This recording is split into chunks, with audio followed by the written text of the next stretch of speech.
unggas, terus kemudian babi, kelinci, anjing, kayaknya ada 4 gitu ya. Nanti unggas itu ada unggas darat, unggas air. Sekarang unggas darat dulu, Alvin.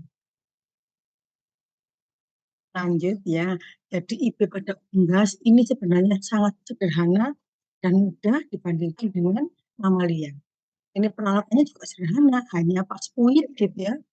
Kemudian tidak perlu lab spesial pada mamalia, kan perlu lab khusus. Kemudian biologis ayam, baik jantan atau betina itu lebih mudah. Nah, sehingga ini memacu program rekayasa genetika gitu ya. Juga penurunan inbreeding gitu ya. Sehingga tidak yang nanti yang jelek-jelek itu nggak akan muncul gitu ya. Kemudian seleksinya ini dapat sesuai dengan tujuan pembibitan. Kemudian tentunya penyediaan DOC unggul ini dalam jumlah yang banyak dan sama umurnya. Kemudian juga ini meningkatkan kemampuan jantan unggul yang cacat. Nah ini juga saya dioptimalkan. Oke, lanjut. Nah ini pendahuluan. Kalau ini adalah sejarahnya gitu ya. Ivanov 1902 ini ayam jantan dibunuh, kemudian semennya itu diambil, diibihkan pada ayam betina, berhasil. Gitu ya. Nah ini awalnya. Jadi ini tolong dibaca. Nanti siapa tahu kadang-kadang tuh wah SEO Amantea gitu ya. Nah ini kadang-kadang muncul. Nanti baca sendiri ya. Lanjut. Kita hari ini 110 slide gitu ya. Makanya nggak bisa berlama-lama. Saya juga nanti izin sampai jam 9 lebih 30. Dan tadi itu cari taksi apa Grab, sulitnya bukan main. Sudah 30 menit saya itu menunggu. Akhirnya setelah dapat, nunggu lagi 13 menit. Jadi mulai Grab, Gojek, sampai InDrive. Nah, baru dapat itu, ya sudah itu tadi. Oke, sekarang persyaratannya. Persyaratannya tentu seperti untuk kalau kawin alam ataupun IB, biasanya itu kan harus dipilih pejantannya kan ya. Nah, pilih pejantannya ini tentu yang ukuran, warna, tidak cacat genetik gitu ya. Nah, ini disesuaikan dengan tujuan kita. Ingin menghasilkan semen terbaik, itu umur pejantannya 10 sampai 20 bulan. Lumayan, sama seperti sapi berarti ya. 10 sampai 20 bulan ya, 10 pubertasnya ya. Nah, kemudian jika tidak ketahui umur berapa ya ayam ini, maka kita bisa berdasarkan panjang tajinya. Taji itu apa ya? Kaki ayam dia, ada yang taji, itu kalau jantan ada tajinya. Panjangnya 0,5 sampai 2 cm. Itu menandakan sudah bisa digunakan gitu ya. Kemudian libido seksualnya baik.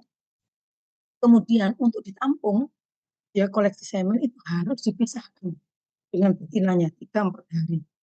Ya. Kemudian daerah kita pilih daerah kloakanya yang berwarna merah. Jarak antara kloaka dengan kedua ujung tulang pelvis dan jarak antara kedua ujung tulang pelvis tersebut cukup besar, tidak kurang dari 2 cm. Kalau kurang dari 2 cm jangan dipilih. Ya, ini syarat untuk jantannya ayam. Ya. Kemudian bulu ekornya panjang dan indah tentunya. Kemudian supaya untuk meningkatkan libido, ini dibuatkan kandang individual. Jadi jangan sampai dicampur dengan betina, tapi diletakkan di depan betina. Ini supaya untuk merangsang libido, gitu ya, supaya jantan melihat betina, kemudian akan meningkatkan libido sehingga pada saat koleksi semen itu mudah untuk diambil. Jangan sekali-kali dicampur ya dalam satu vlog. Ini IB-nya akan sia-sia. Kemudian yang perlu kalian tahu juga, pakannya itu proteinnya adalah 16-18%. Dan pakan tambahan dan kering, kondisinya jangan lembab. Ya, itu yang bisa digunakan sebagai pejantan. Lanjut lagi. Lanjut. Makanya saya main tidak bisa ya. Jangan sekali lagi melakukan perlakuan yang kasar. Nanti akan gagal gitu pengambilan semennya. Jadi harus memang lembut, penuh perasaan gitu ya. Kemudian perlu penyuntikan vitamin atau ATP untuk menjaga energi dan stamina. Ini tentunya akan meningkatkan vitalitasnya. Ini sama ya dengan manusia kan juga gitu ya. Perlu peningkatan stamina. Frekuensi yang terbaik adalah 3 kali seminggu. Jangan tiap hari diambil ya. Meskipun bisa diambil tiap hari, tapi sebaiknya dilakukan 3 kali dalam seminggu. Kemudian lanjut,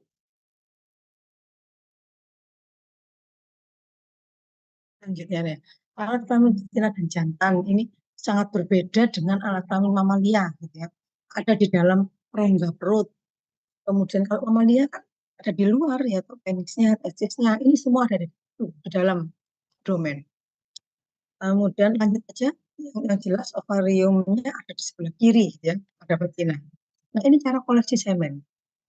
Ada beberapa tahap koleksi semen, yaitu yang pertama adalah produksi, penampungan sebelumnya tentu pemilihan jantan ya. Setelah pemilihan jantan baru kita melakukan produksinya. Kemudian penampungannya, penanganan, pengenceran, dan penyimpanannya itu bagaimana. Nah, kalau ini belum ada yang dilakukan gitu ya, penyimpanan dalam kulkas yang pada bagian bawah itu ya. Produksi sperma.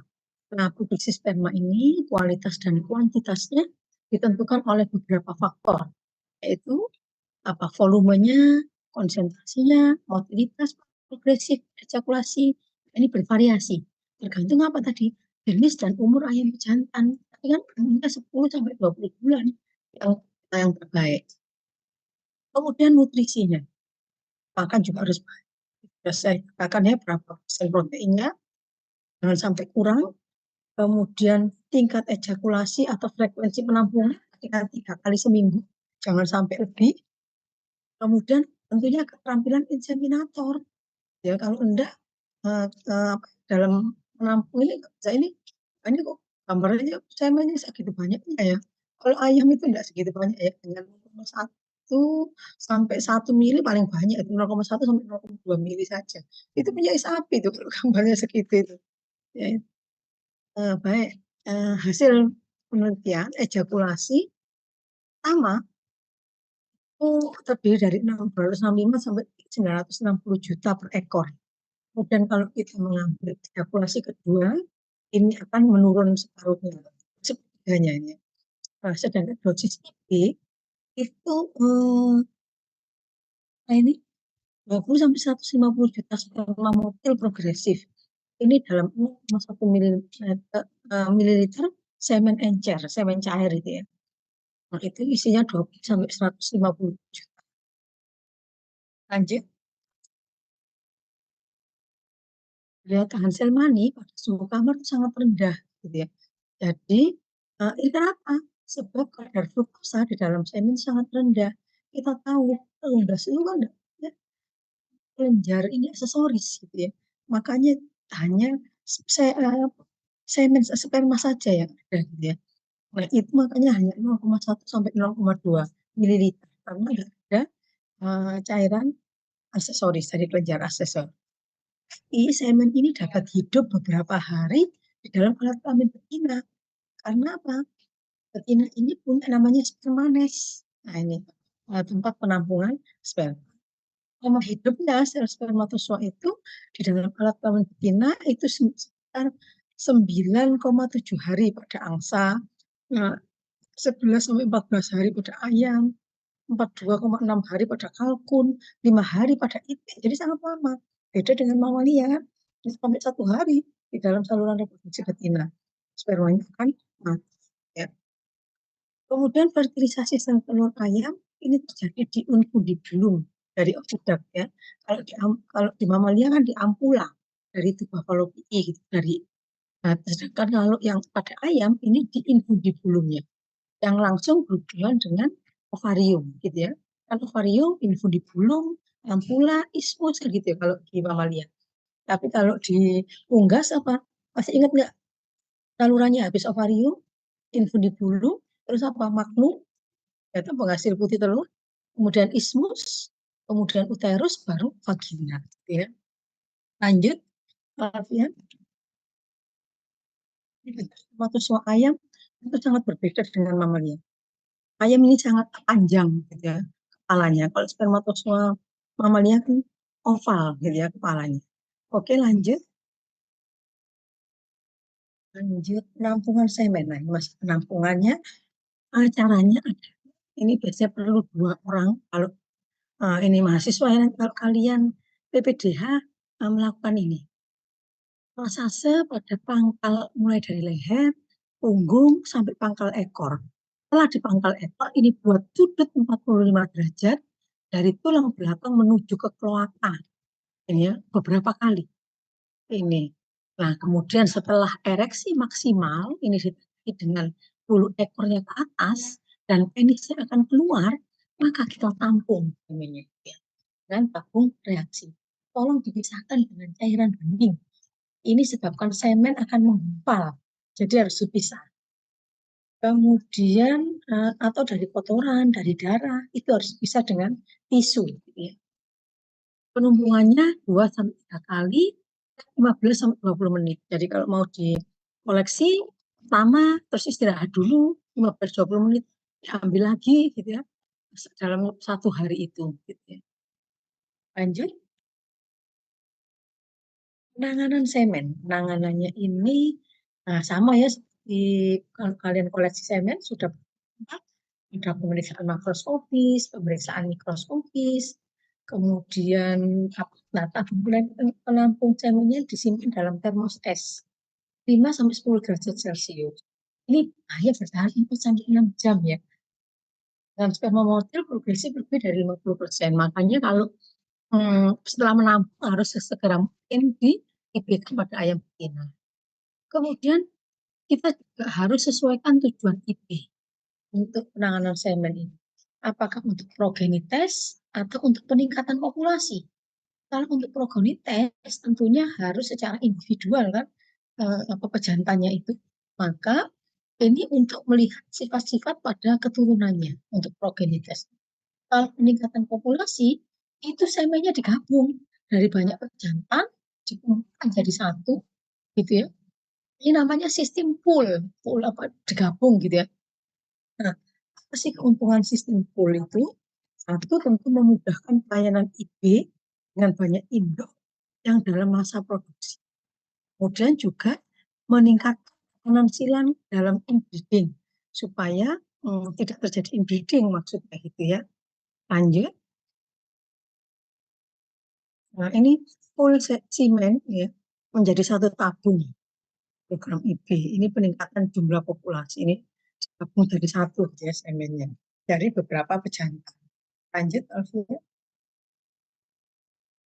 Pengenceran semen. Nah, pengenceran semen ini syarat-syaratnya sama lah seperti yang dalam mamalia ya, tidak beracun, terjajat makanan, elektrolit seimbang, isotonik, pH-nya juga netral, gitu ya. Kemudian tentu saja mudah didapat dan murah, sehingga dan juga dapat digunakan untuk penyimpanan dalam waktu yang lama. Ya. Kemudian bahan-bahan pengencer ini ya, ada beberapa ini yang biasa digunakan untuk pada unggas gitu ya. Lanjut.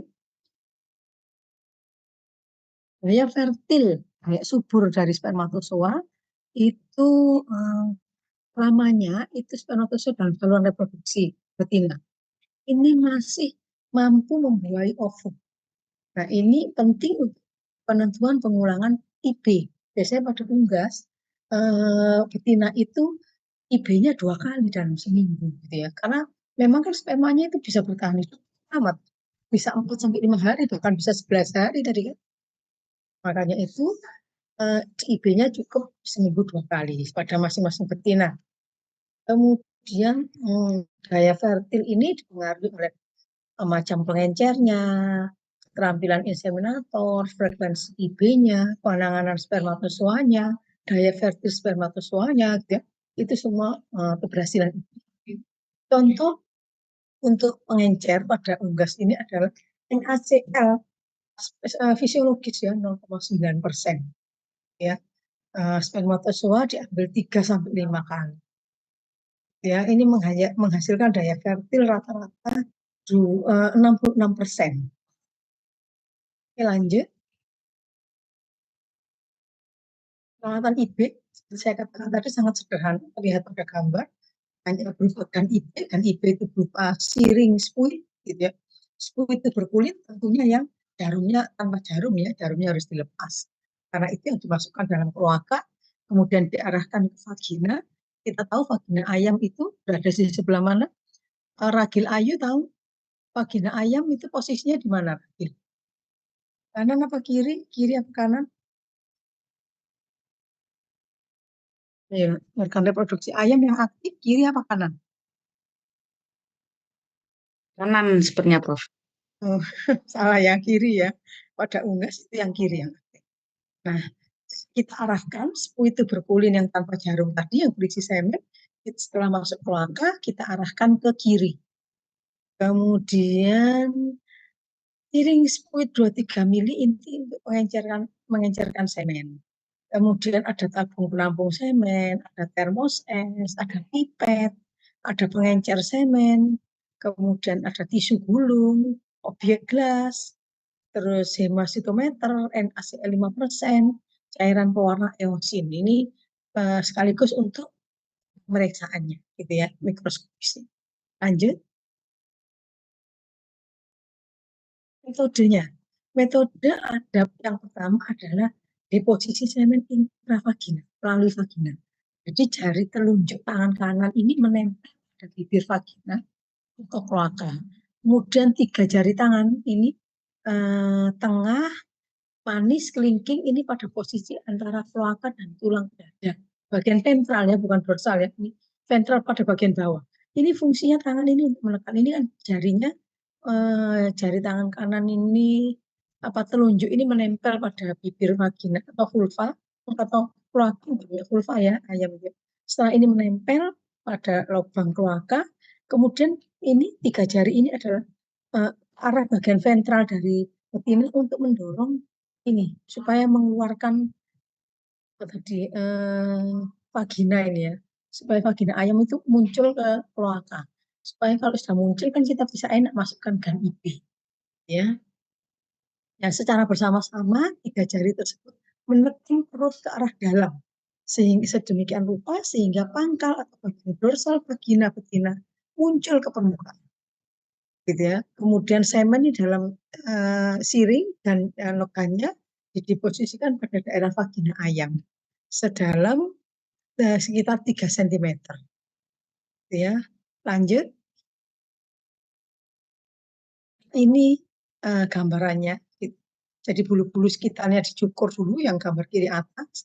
Kemudian apa lanjutnya adalah mengarahkan tangan kita masuk, gitu ya. Apa namanya, masuk kloaka supaya itu spuitnya tadi bisa diarahkan kemana, masuk vagina sebelah kiri kan, organ reproduksi yang itu. Terus 3 jari tadi menekan bagian ventral untuk mengeluarkan kloakanya itu, supaya muncul vaginanya, sehingga mudah untuk memasukkan dan IB. Ya, lanjut. Yang kedua tadi intravagina, sekarang intrauterin. Jadi semen didepositkan pada bagian uterin, ya. Uterin letaknya di mana pada ayam? Letaknya setelah vagina.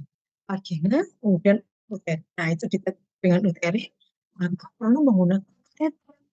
Kateternya 7 sampai 8 cm, ujungnya dihubungkan dengan gan dan tadi ya spuit tadi dimasukkan pada uterus.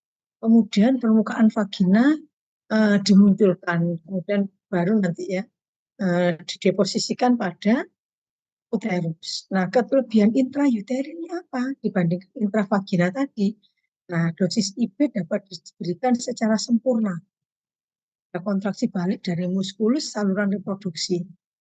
Ayam betina ini juga tidak terlalu stres.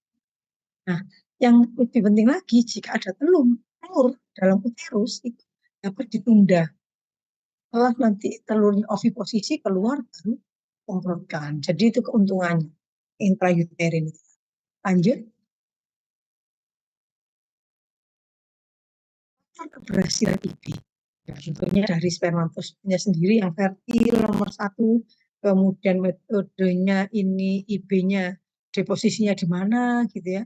Kemudian waktu IB ini sebelum atau sesudah oviposisi juga menentukan, gitu ya.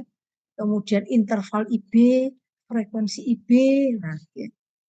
kemudian dosisnya, jenis pengencernya, serta lama penyimpanannya secara in vitro, serta umur sperma dalam ovida, gitu ya.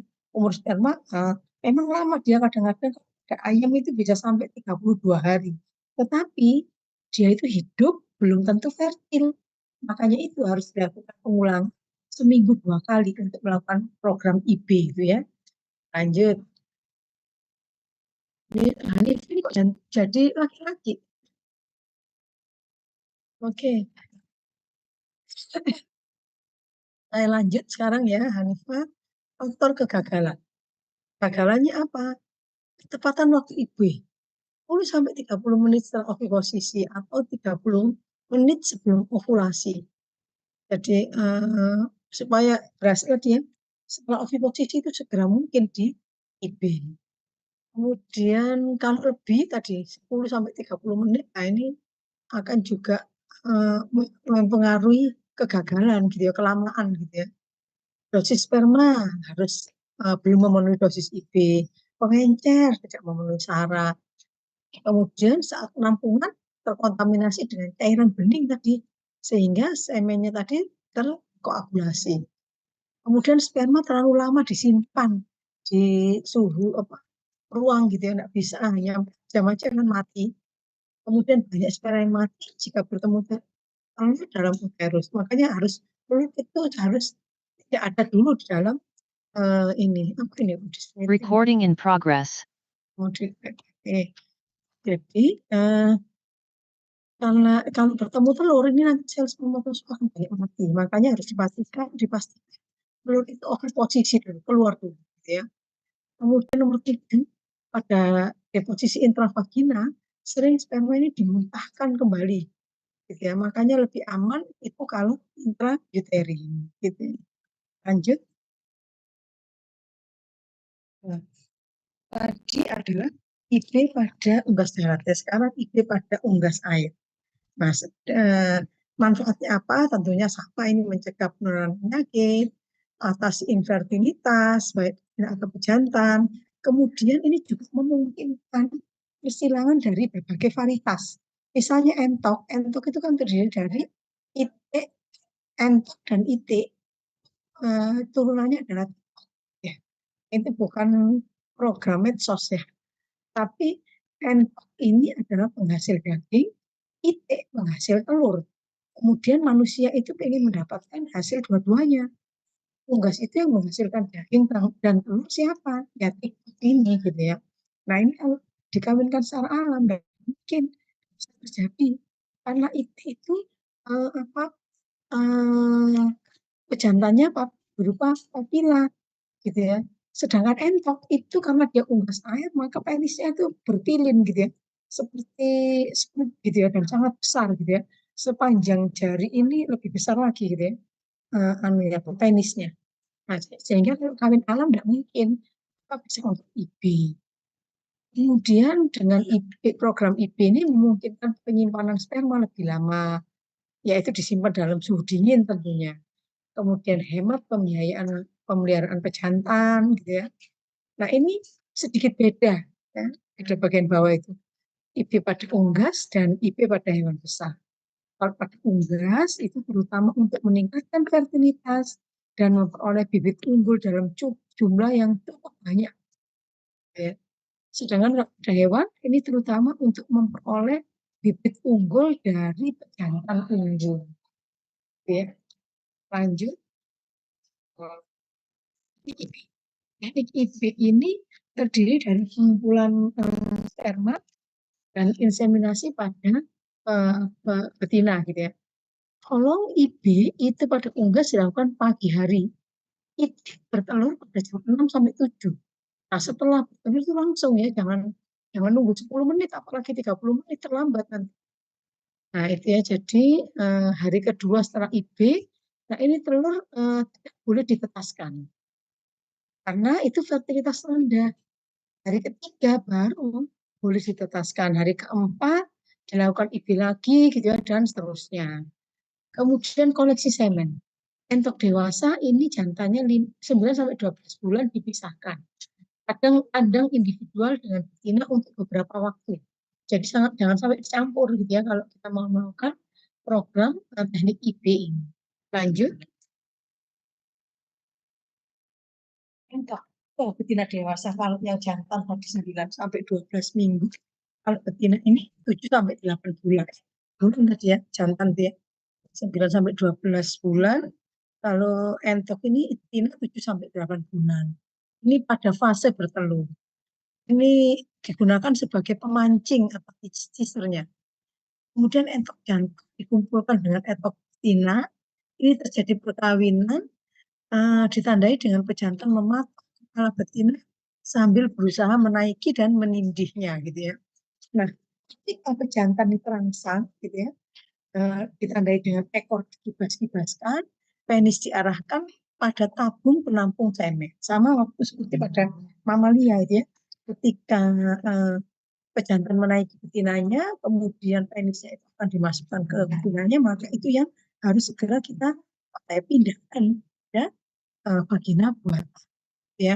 Ini pada unggas nggak ada vagina buatan, tapi langsung masuk dalam tabung. Ini coba kalian perhatikan yang dalam kandang itu penisnya seperti itu ya, berpilih dan sangat panjang, masuk dalam tabung yang besar itu ya, penisnya kiri kanan itu ya. Dan angsa yang kanan juga penisnya cukup besar.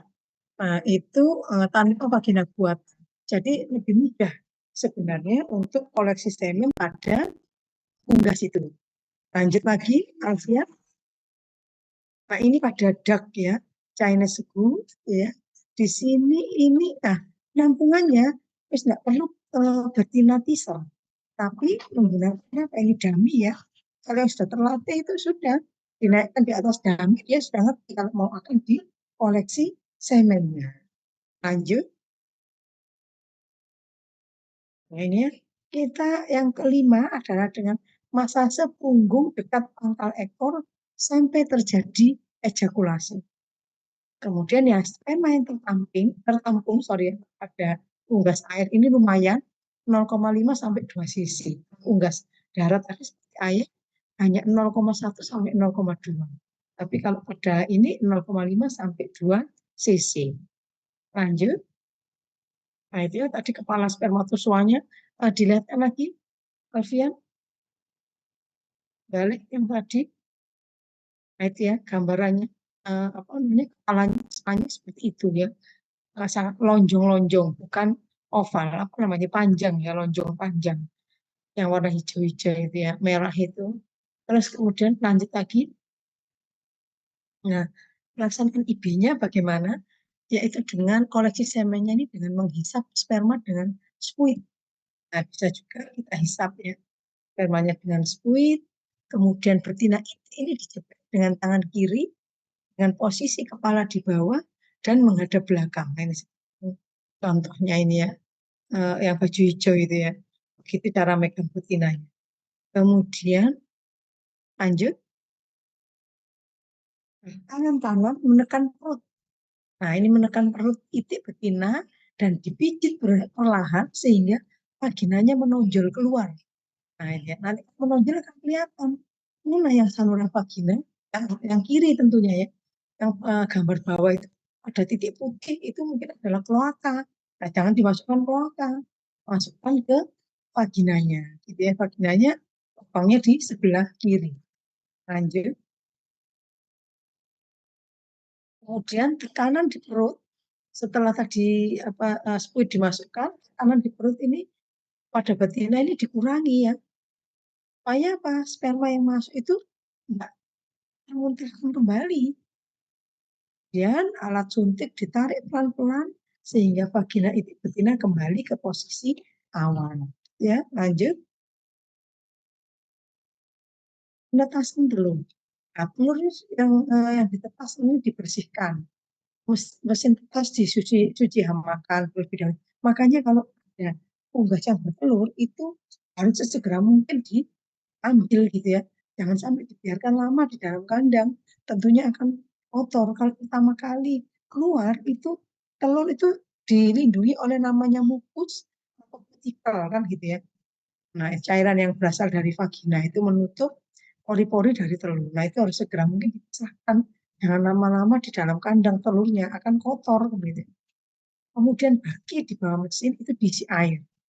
Mesin dinyalakan, suhunya 39 derajat Celcius.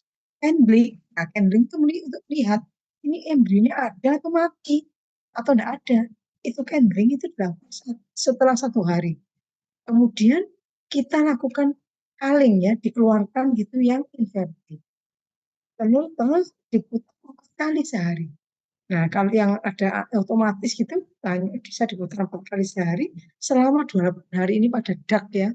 Kalau pada ayamnya 21 hari masa inkubasinya. Jadi perbedaannya di situ. Telur mulai menetas pada hari ke-28. 1 atau 2 kali pada ayam hari ke-21. Ya, lanjut. Kemudian dari mesin tetasnya otomatis gitu enak ya. Bisa muter sendiri. Atau handling itu ada mesin sendiri atau yang manual. Nah, kalau yang manual ini langsung ada pencahayaan dari bawah. Nah, kita bisa melakukan culling mana yang embrionya mati. Ya, lanjut. Terima kasih ya. Kalau pada unggas, sekarang kita lanjut. IB pada apa lagi? IB pada kelinci. Baik, IB pada kelinci ini lanjut. Mahasiswa tentunya dapat menjelaskan cara melakukan IB kelinci. Lanjut lagi. IB pada kelinci ini beranak 4-8 kali per tahun, gitu ya. Dan 6-8 ekor per kelahiran. Masa kebuntingan itu cepat ya, hanya 29-35 hari. Makanya kalian tuh kalau sebagai dokter hewan, kalian sudah punya ilmunya, kalian bisa mengembangkan seorang menjadi breeder kelinci ini, gitu ya. Oke, karena bisa diambilkan dagingnya, kulit atau bulunya, atau fungsi, atau sebagai hewan coba, banyak kegunaan dari kelinci. Ya, lanjut. Aktivitas reproduksinya, ini dewasa kelaminnya, ejakulasinya 0,5 sampai 1,5 mili. Nah, ini tergantung rasnya ya, ejakulasi terakhir dan tingkat stimulasi. Nah, terus kemudian dosis IB-nya, kelinci ini 20 sampai 50 juta. Ini dapat menghasilkan kebuntingan. Kalau pada sapi, berapa kan cuma hanya 10 juta ya, sapi. Kelinci ternyata butuh 20 sampai 50 juta. Lanjut, Alfian. Nah, ini organ reproduksi kelinci jantan. Nah, ini penis kelinci, gitu ya. Lanjut. Nah, vulva kelinci. Nah, kalau menandakan dia itu estrus, maka vulvanya semerah itu, gitu ya warnanya. Ini juga demikian dengan organ reproduksi kelinci. Lanjut. Aktivitas reproduksi betina. Dan ini dewasa kelaminnya 3,5 bulan. Siap kawinnya 4-4,5 bulan. Kemudian siklus estrusnya tidak tetap ya. Siklus estrusnya tetap. Kemudian perkembangan folikel ini beberapa gelombang. Kemudian tiap gelombang 5-10 folikel. Nah, ovulasi ini perlu diketahui, ovulasi itu terjadi jika ada stimulasi eksternal. Jadi sama seperti kucing ya, birahnya maksimal 10 jam setelah distimulasi itu akan terovulasikan. Ya dengan cara apa stimulasinya? Dengan cara apa namanya perkawinan, melakukan perkawinan itu gitu ya. Oke, lanjut. Nah, ini ya cara IB pada kelinci. Nah, kalau sudah yang apa ini perusahaan kelinci yang profesional sudah cepat gitu aja cara mengawinkannya, cara meng-IB-nya ya. Karena pengencernya NaCl fisiologis sama seperti unggas tadi. Kemudian bisa susu, bisa glukosa kuning telur citra. Lanjut. Ini vagina buatannya. Nah, ini kemudian ini perlu keahlian. Jadi hampir sama ya seperti vagina buatan pada sapi atau hewan besar lainnya, hanya saja ukurannya yang kecil. Ya, ini bisa digunakan alternatif dalam pemilihan penanganan masalah reproduksi dari kelinci. Lanjut, Alfian. Yang pasti, ini vagina buatannya sekecil itu ya. Nah, ini dengan ada betinanya, teknik koleksi semen pada kelinci dengan vagina buatan. Nah, tolong diperhatikan bahwa ternyata kelinci ini jago kandang. Maksudnya apa? Ketika dikoleksi semen, itu caranya adalah betina dibawa ke kandang si jantan. Jangan si jantan dibawa ke kandang betina. Nanti tidak akan keluar itu semennya. Gitu ya, itu pada kelinci. Lanjut lagi. Perawatannya IB pada kelinci juga tidak berat seperti pada sapi dan sama seperti pada unggas tadi, hanya seperti ini gitu ya. Lanjut lagi. Ini IB pada kelinci. Nah, ini juga sama seperti pada ayam, dia dikempit, diketiak gitu ya. Tapi sebenarnya lebih bagus kalau yang paling bawah itu. Jadi ada yang apa ini ya? Ada yang menahan di bawahnya, nggak hanya sekitar dikempit gitu aja, kasihan kelincinya kan ya. Kalau ada penahannya, ada apa namanya, mejanya gitu kan, lebih manusiawi gitu istilahnya. Tapi ini mungkin sudah ahli ya orangnya. Jadi dalam waktu hitungan detik mungkin sudah bisa melakukan IB. Tapi kalau yang masih belajaran usahakan pakai meja. Gitu ya. Seperti yang gambar tengah atas itu ada mejanya kan. Terus dilakukan 2 orang. Nah, ini melakukan sendirian ini ternyata sepertinya sudah profesional gitu ya. Lanjut.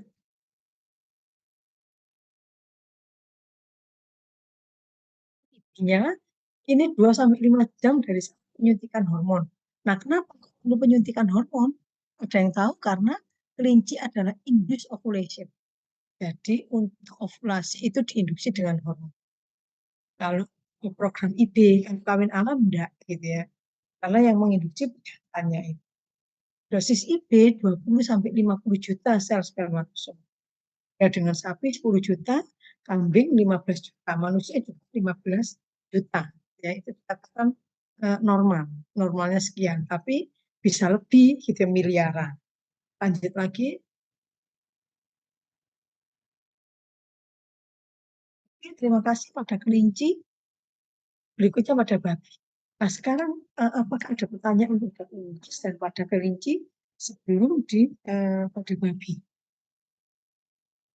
Nanti dikumpulkan dulu pertanyaannya. Eliminasi buatan pada babi. Lanjut. Nah, ini pengumpulan seperti awal kita melakukan pengumpulan semen babi.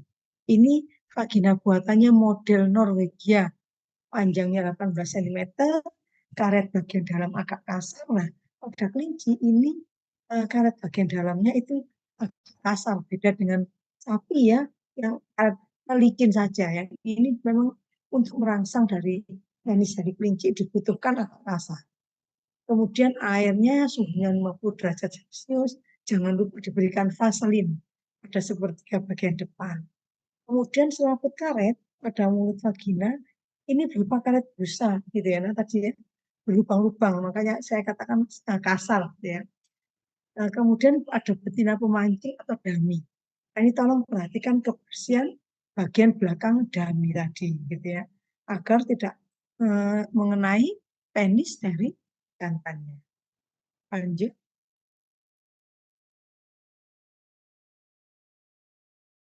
Ini penampungan semen tiap fraksi. Nah, ada yang secara manual gitu ya. Secara manual seperti itu, kemudian ada kandang pelindungnya ini lebih lagi gitu ya. Lanjut. Kemudian sifat-sifat semen. Sifat semen ini apa ini?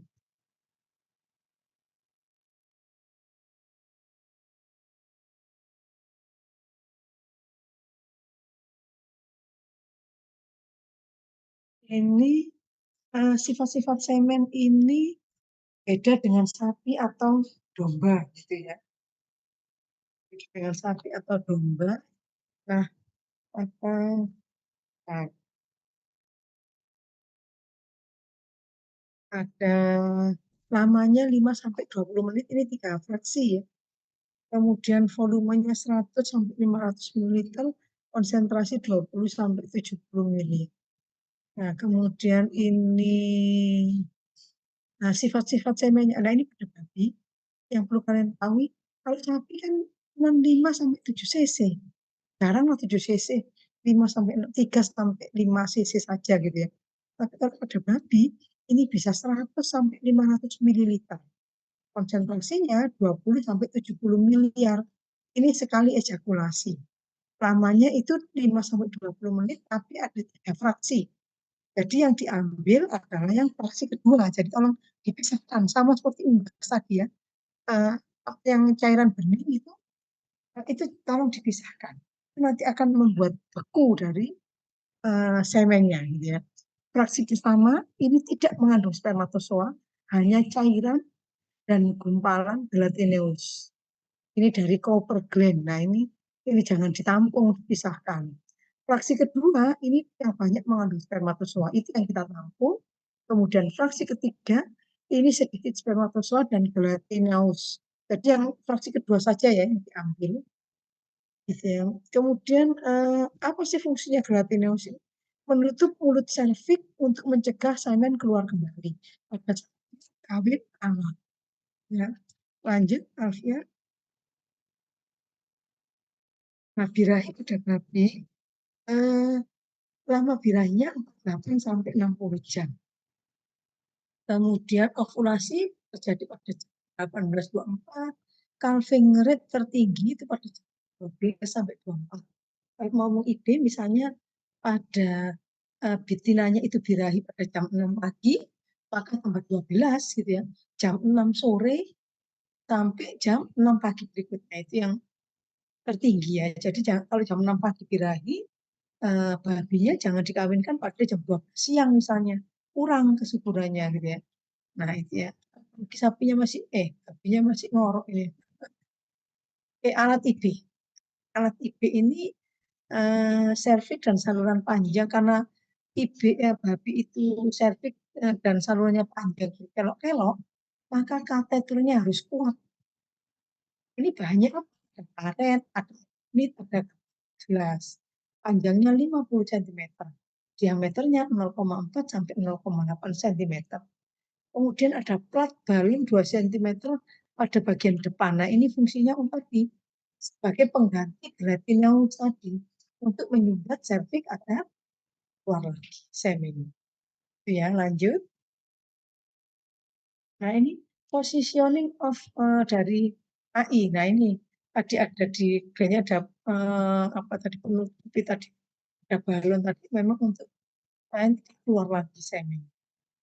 Caranya masukkan demikian ya, harus kuat makanya kateternya. Lanjut. Darah ibu pada babi, dosis udara ini 2000 juta spermatozoa hidup. Tapi kalau yang sudah tua itu butuh 4. Iya, Prof. Saya izin. 40 menit sudah minta izin. Ini nama terus. Terus kemudian, nah, Milanov ini melakukan 2 kali IB, gitu ya. Hasilnya baru tinggi. Ini 18 sampai 20 jam pada awal birahi. Kemudian yang kedua itu diulang. Ada 12 sampai 18 jam kemudian. Jadi 2 kali cara IB pada babi. Kalau yang sudah ini seperti ini ya, kan ya. Dan IB-nya seperti ini, jadi ini kan memang dia butuh banyak cairan. Kan kalian 100 sampai 500 mili gitu ya. Lanjut lagi. Oh, terima kasih. Ini pada babi. Lanjut lagi. Pada anjing. Terminasi buatan pada anjing. Lanjut. Teknik IB pada anjing. Nah, tentunya ada 2 orang nih ya yang ini. Ini pertama kali oleh Spallanzani. Kemudian kebuntingan 62 hari. Nah, ini rata-rata 2-3 ekor anak. Kemudian Amantea ini yang membuat vagina buatan, jangan lupa ya. Amantea membuat vagina buatan, IB pertama kali Spallanzani. Lanjut. Siklus birahi pada anjing betina. Saya kira ini sudah ya materi untuk siklus birahi pada anjing ya secara fisiologis. Lanjut saja. Fraksi ejakulasi pada anjing ada 3 fraksi gitu ya. Fraksi antar fraksi itu ada istirahat 10 sampai 20 detik. Fraksi pertama ini cairan aksesoris tanpa spermatozoa. Ini terjadi saat jantung menaiki betinanya, kemudian gerakan ke muka belakang hanya 30-50 detik. Kemudian fraksi kedua saat pejantan itu melakukan gerakan ke samping, turun. Nah, inilah yang banyak mengandung spermatozoa. Gitu ya, ini waktunya cukup lama. Kemudian fraksi ketiga ini adalah sedikit spermatozoa ketika pejantan menaiki betina kembali. Ini fraksi ketiga, tapi biasanya fraksi kedua setelah selesai perkawinan tidak dilanjutkan ke fraksi ketiga ya. Biasanya yang utama ya fraksi kedua itu perkawinan sesungguhnya itu. Lanjut. Anatomi alat kelamin anjing jantan. Saya kira sudah ya. Pangkal penisnya dapat membesar seperti balon, gitu ya. Itu disebut tulang penis atau os penis. Kemudian pengumpulan semen anjing. Nah, vagina buatan model Harrop ini ya. Ini yang sebelah kanan itu model seperti itu. Lanjut, panjangnya 20 cm. Suhunya 40 derajat Celcius kalau anjing. Kalau aku tadi kelinci yang 50 derajat Celcius itu ya. Baik, oh yang babi ya 50 derajat Celcius. Kalau sapi kan 45 derajat Celcius. Kalau ini anjing 40 derajat Celcius. Jadi kalau terlalu kebanyakan, misalnya kepanasan juga sulit nanti keluar. Ini manipulasinya manual, ditampung dalam gelas steril, atau menggunakan spuit plastik.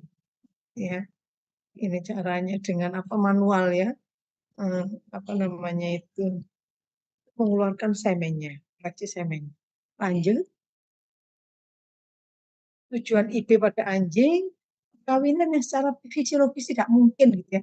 Saya pada anjing yang besar dan kawinkan dengan anjing kecil kan tidak mungkin. Maka dilakukan adalah dengan program IB. Ini pengganti kawin alam karena apa? Jarak fraksi yang terlalu lama. Bisa sampai 30 menit gitu kawin alam itu. Makanya dengan IB, nah itu supaya hanya beberapa detik. Tentunya untuk menghindari penyakit kelamin menular, kemudian pejantan libido rendah, tapi kualitas semennya normal. Nah ini yang bisa digunakan itu IB-nya. Lanjut. Penyimpanan semen pada anjing, ini ada susu masak dengan fraksi kedua ya, itu 8:1 atau egiol sitrat 2,7% atau egiol sitrat dan glisin gitu ya. Ini jenis-jenis pengencer pada anjing. Lanjut.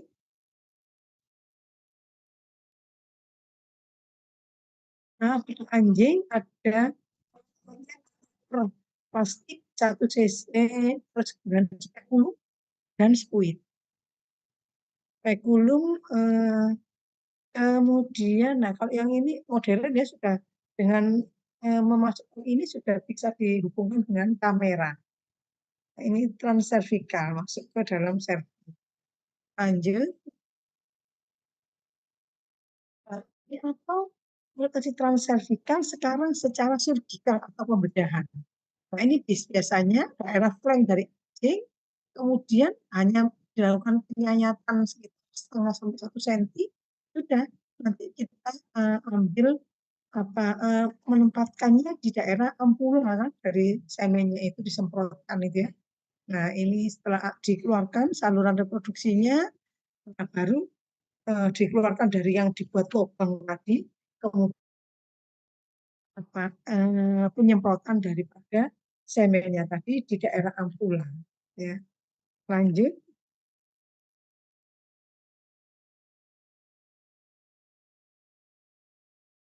Terima kasih pada anjing. Lanjut lagi.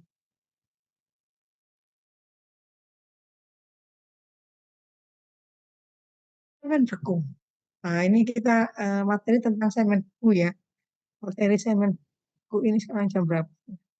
Semen beku, kalian nanti waktu asistensi kalau di teaching part, kalian akan tolong betul-betul fokus untuk mempelajari apa semen beku yang ada di sana gitu ya. Siapa tahu kalian nanti bisa punya peternakan sendiri, peternakan besar, kemudian mendirikan sendiri loh. Kan penting gitu ya. Lanjut lagi, Semua ilmu itu kalau kita mau fokus pasti bisa. Lanjut, frozen semen, pembekuan semen sudah diketahui penyimpanannya min 79 sampai min 196 derajat Celcius. Ini harus berlangsung cepat. Gliserolnya 7%, ini memang untuk mencegah kristalisasi es, mencegah tertimbulnya elektrolit di dalam sel. Lanjut.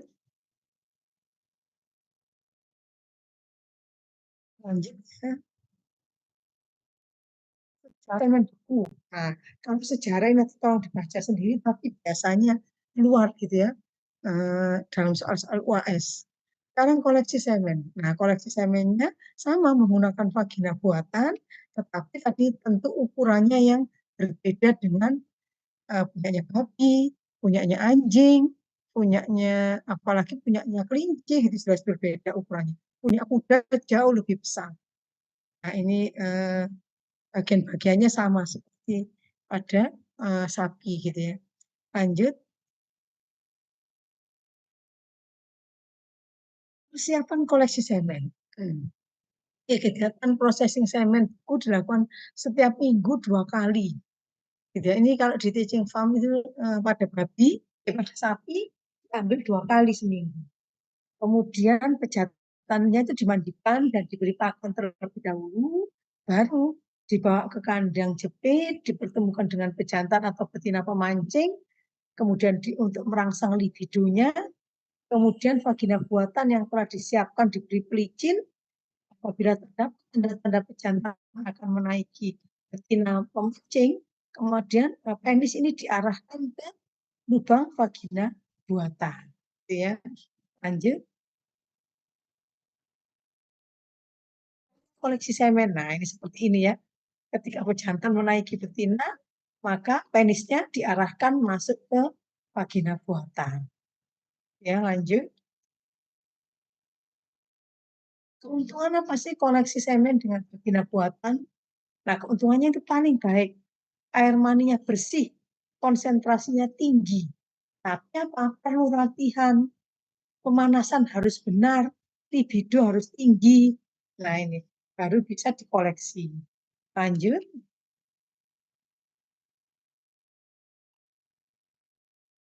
Ini adalah alat elektroejakulator. Ini biasanya kalau pejantan-pejantan yang cacat itu menggunakan ini ya. Cara koleksinya dimasukkan dalam anus.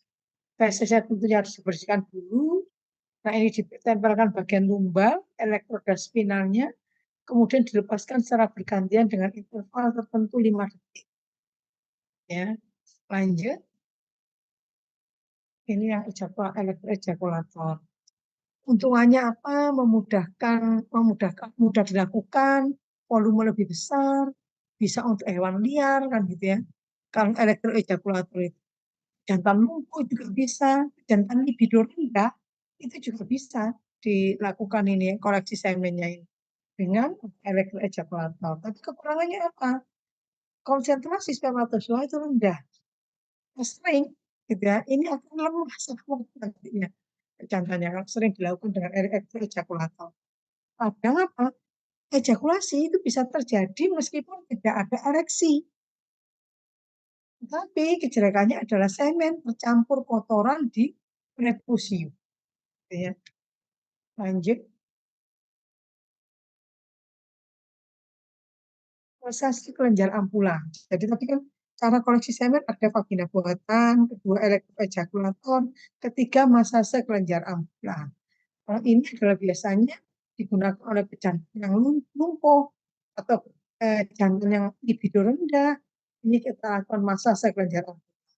Ruginya apa? Perlu pengalaman dan keterampilan tersendiri. Respon pejantan ini tidak sama untuk masase kelenjar ampula. Semennya juga kurang bersih. Ya. Ini caranya dibaca sendiri, cara koleksinya. Lanjut.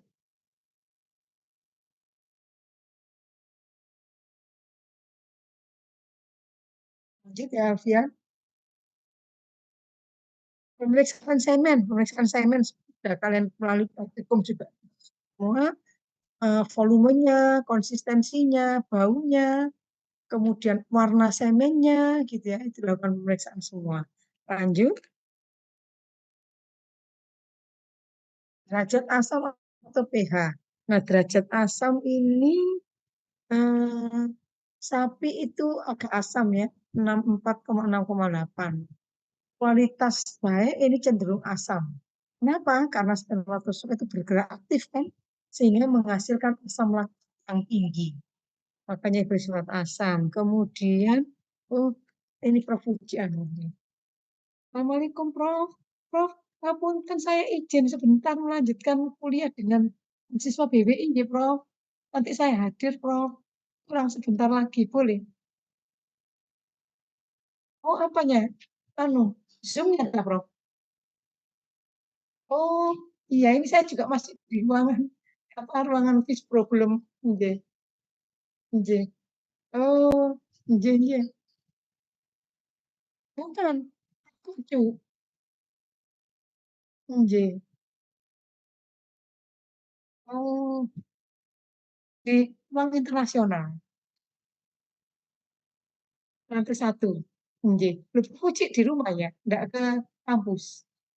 Oh, kirain ke kampus, wong tesis lho, Bro. Nggih, saya sebentar lagi. Nggih. Saya paling 10 menit lagi, Prof, nggih. Telepon ya, izin sebentar, nggih. Matur nggih nggih, matur nuwun, Prof. Nggih. Tadi itu nunggu uji. Kok gabung-gabung ya? Ya kuliah yang uji ya. Baik, derajat asam pH sudah, pH semen kalau alkalis, ini karena meningkatnya sekresi dari kelenjar aksesoris, gitu ya. Kalau aksesorisnya banyak cairannya akan apa namanya bersifat alkalis. Lanjut lagi, uji tadi makroskopis, sekarang mikroskopisnya, gitu ya. Sudah juga di praktikum. Lanjut kalau di psikia praktikumnya basah atau praktikum kering ya? Kalau untuk sistem corona, Hanifah, apa Hanifah?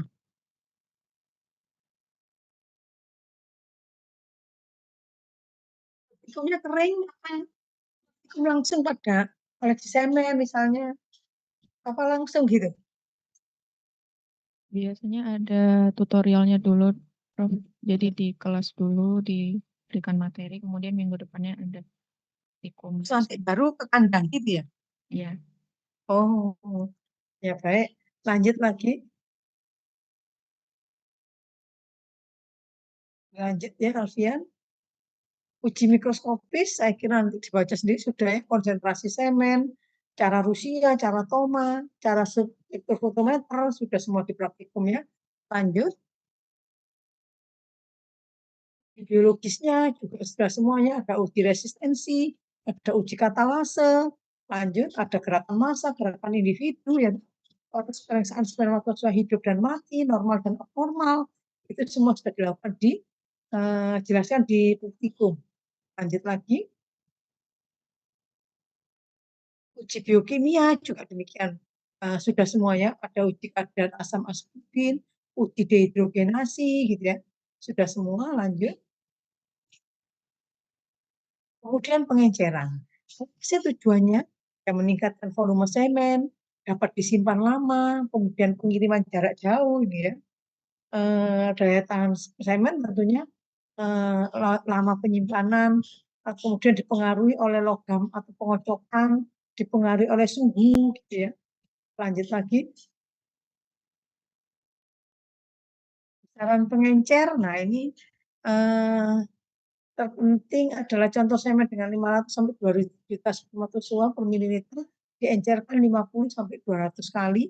Yang penting konsentrasi akhirnya itu kalau pada sapi minimal 10 juta ya spermatozoa per straw. Dalam satu straw itu harus isinya 10 juta. Lanjut, proses pengenceran seperti ini. Praktikum sudah diajarkan. Lanjut lagi. Lanjut, Alfian. Nah, kemudian kita berikan antibiotika, jangan lupa ya, ada penisilin 1000 yang paling bawah itu, 1000 international unit, dan ditambah 1 miligram streptomycin per mililiter. Lanjut. Macam-macam bahan pengencer, saya kira juga sudah ada semua ya di praktikum. Lanjut lagi juga perkuliahan, sebelumnya juga sudah ada. Lanjut air susu, kemudian ada kuning telur sitrat gitu ya. Semua punya kelebihan ataupun kekurangannya, tinggal kita pilih yang mana. Lanjut lagi. Syarat-syaratnya tentunya bahan pengencer itu harus isotonis, kemudian sumber energi, mempunyai keseimbangan mineral, mengandung lecitin atau anti cold shock, kemudian mengandung buffer, bebas mikroorganisme, dan anti shock terhadap perubahan suhu, serta tidak beracun. Lanjut lagi.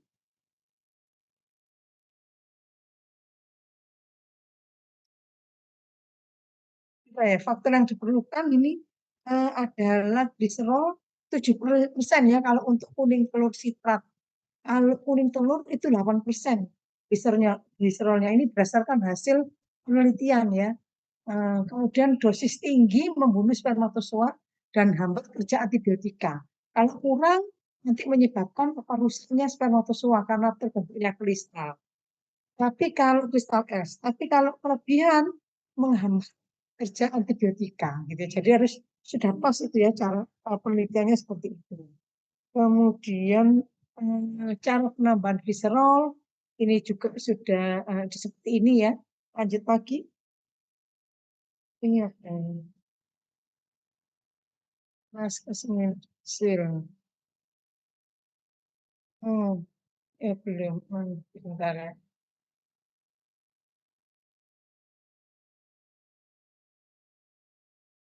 Ekvilibrasi, nah ini waktu keseimbangan antara spermatozoa dengan pengencer dan gliserol. Ini adalah apa? Ini biasanya banyak dilakukan untuk penelitian ya. Gliserol ini masuk dalam kepala spermatozoa sebelum pembekuan. Gliserol ini menggantikan sebagian air yang ada di dalam sel sehingga mencegah pembentukan kristal es. Gitu ya. Ini juga butuh waktu untuk memberi kesempatan kerja dari antibiotika. Gitu ya. Lanjut lagi. Nah, gliserolisasi dan ekuilibrasi ini dibaca sendiri. Lanjut. Sama ya, lanjut lagi. Nah, ekuilibrasi, nah ini ya masih lanjut lagi ya, ekuilibrasi. Yang penting waktunya harus pas. Lanjut. Nah, setelah proses tadi kita lakukan filling dan sealing. Artinya apa? Proses memasukkan spermatozoa plus diluter ini ke dalam straw. Itu disebut filling dengan tekanan 200 mbar. Sebelumnya straw tersebut didinginkan dalam cool top gitu ya. Suhunya sama dengan suhu spermatozoa dan diluter. Kemudian disegel. Nah, ini namanya menggunakan mesin itu ya. Mesin sealing mesin. Ini juga masih tetap berada di dalam cool top. Ayo lanjut lagi.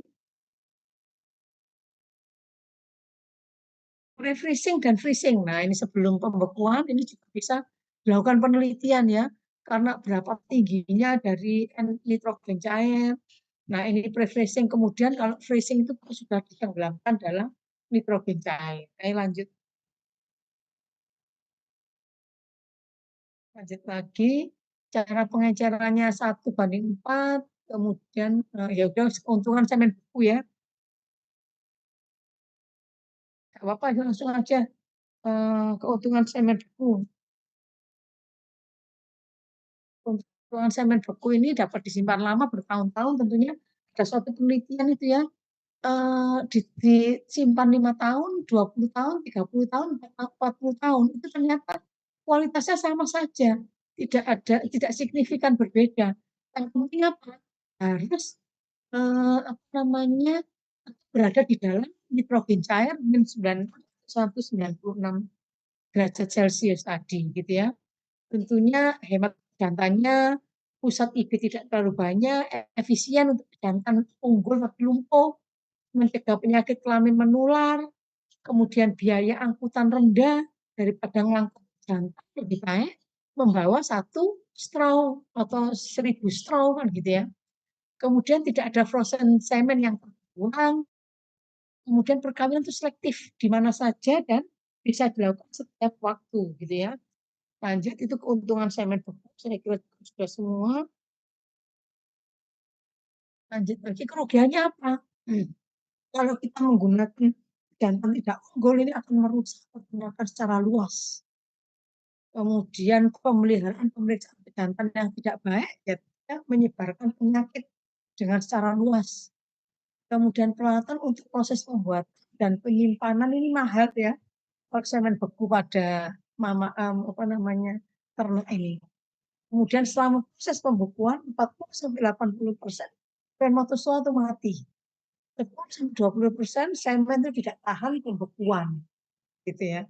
Lanjut lagi, makanya banyak penelitian gimana caranya supaya tahan. Nah ini semen beku tipe straw, ini straw itu dalam jerami plastik atau straw gitu ya. Ini berbagai macam penelitiannya, ada Pares, ada Alder, ada Jordan gitu ya. Lanjut lagi, kebaikan tipe straw murah, tidak makan tempat, lebih tahan, kemudian ada beberapa warna sehingga kita bisa menentukan warnanya sesuai jantan ini warna apa, jantan itu warna apa gitu ya. Kemudian kecepatan pendinginannya juga merata, penutupan dengan polivinil alkohol itu terjamin. Kemudian mudah disesuaikan dengan permintaan luar negeri. Nah ini tipe straw ini. Nah, calving yang paling penting adalah conception rate-nya tinggi dengan straw ini. Lanjut. Ya. Nah ini ya, berbagai macam warna straw. Nah ini bisa kalian lihat di sini. Nah, terus kode-kodenya gitu ya. Ini masing-masing hewan berbeda. Enaknya keuntungannya gitu ya. Dibedakan warna straw-nya. Lanjut lagi. Arti kode pejantan misalnya 48319. 4 itu pejantan Brahman. 83 itu tahun lahirnya pejantan. 19 itu nomor urut pejantan Brahman di BPI. Ada kode batch. Misalnya 00010 yang pertama ini tahun produksi, terus kemudian nomor produksi.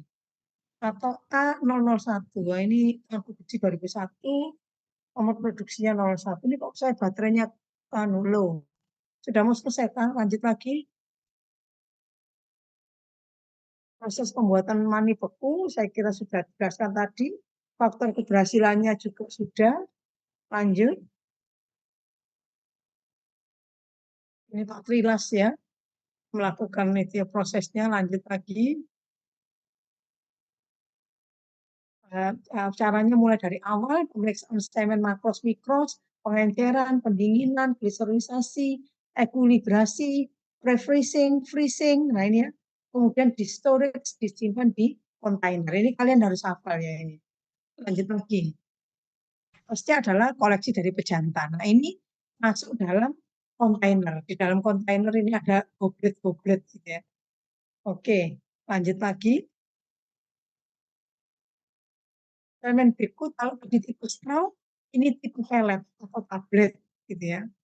Lanjut nanti baca sendiri tablet ini. Kalau yang bagaimana towingnya ini dengan 0,8 sampai 1 ml larutan buffer. Seperti ini kuning telur citrat, susu penuh atau susu masak, buffer glukosa milk, larutan NaCl fisiologis, atau inseminasi langsung pada kanalis cervicalis. Kalau pelet ya, kalau bentuk straw, semen itu dideposisikan di mana? Di uterus ya, kalau bentuk straw. Tapi kalau bentuk pelet ini di kanalis cervicalis, dalam cervixnya.